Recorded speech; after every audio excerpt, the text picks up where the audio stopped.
की राजनीति में अब एक नई लड़ाई शुरू हो चुकी है। चर्चा है कि इस बार लड़ाई किसी जाति, धर्म या पुराने वोट बैंक की नहीं, बल्कि उस नई पीढ़ी की है जो मोबाइल पर खबरें देखती है, सोशल मीडिया पर राय बनाती है और नौकरी, शिक्षा व अवसरों को सबसे बड़ा मुद्दा बनाती है। 27 विधानसभा चुनाव भले अभी दूर हो, लेकिन सियासी दलों ने अभी से अपनी रणनीति तैयार करनी शुरू कर दी है, जिसकी वजह भी साफ है, क्योंकि उत्तर प्रदेश की बड़ी आबादी युवा है और यही युवा आने वाले चुनाव का सबसे बड़ा गेम चेंजर बन सकता है। इसी कारण यूपी में अब जेनजी वार की चर्चा तेज हो गई है। बात समाजवादी पार्टी की करें तो अखिलेश यादव ने इस बार अपनी रणनीति में बड़ा बदलाव किया है। सपा अब सिर्फ बड़ी रैलियों और सभाओं के भरोसे नहीं रहना चाहती। पार्टी डिजिटल दुनिया में अपनी पकड़ मजबूत करने में जुटी है। बताया जा रहा है कि सैकड़ों डिजिटल कंटेंट क्रिएटर्स और सोशल मीडिया इन्फ्लुएंसर के जरिए युवाओं तक पहुंचने की तैयारी की जा रही है।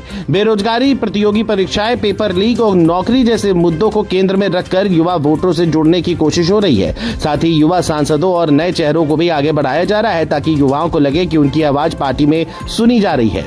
दूसरी तरफ कांग्रेस भी पीछे नहीं है। राहुल गांधी युवाओं के बीच अपनी मौजूदगी बढ़ाने की कोशिश कर रहे हैं। छात्र राजनीति और विश्वविद्यालयों के जरिए नई पीढ़ी तक पहुंचने की रणनीति बनाई जा रही है। प्रयागराज जैसे बड़े शिक्षा केंद्रों में कार्यक्रम आयोजित कर युवाओं से संवाद का प्रयास किया जा रहा है। कांग्रेस का फोकस उन छात्रों और युवाओं पर है जो प्रतियोगी परीक्षाओं की तैयारी कर रहे हैं या रोजगार के अवसर तलाश रहे हैं। बसपा ने भी युवा कार्ड खेलना शुरू कर दिया है। पार्टी आकाश आनंद को नई पीढ़ी के चेहरे के रूप में आगे बढ़ा रही है। बसपा की कोशिश है कि युवा, दलित, पिछड़े और पहली बार वोट देने वाले मतदाता उसके साथ जुड़े। वहीं चंद्रशेखर आजाद भी लगातार युवाओं के मुद्दों को लेकर सक्रिय दिखाई दे रहे हैं। रोजगार, शिक्षा और सामाजिक अधिकारों के सवालों पर उनकी राजनीति युवाओं के एक वर्ग को आकर्षित करने का प्रयास कर रही है। लेकिन सबसे बड़ी तैयारी बीजेपी और योगी सरकार की दिखाई दे रही है।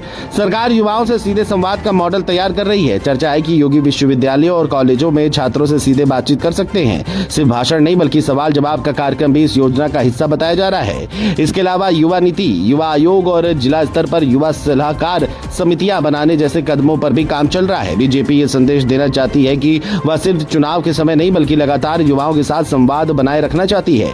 यही वजह है कि 2027 की लड़ाई अब सिर्फ नेताओं की नहीं, बल्कि युवाओं के भरोसे की लड़ाई बनती जा रही है।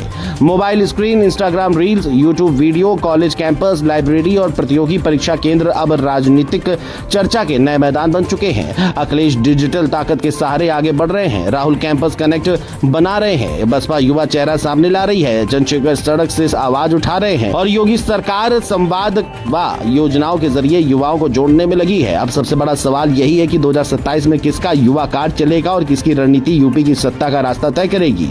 फिलहाल इतना तय है कि इस बार चुनावी मैदान में सबसे ज्यादा चर्चा युवा वोटर की होने वाली है।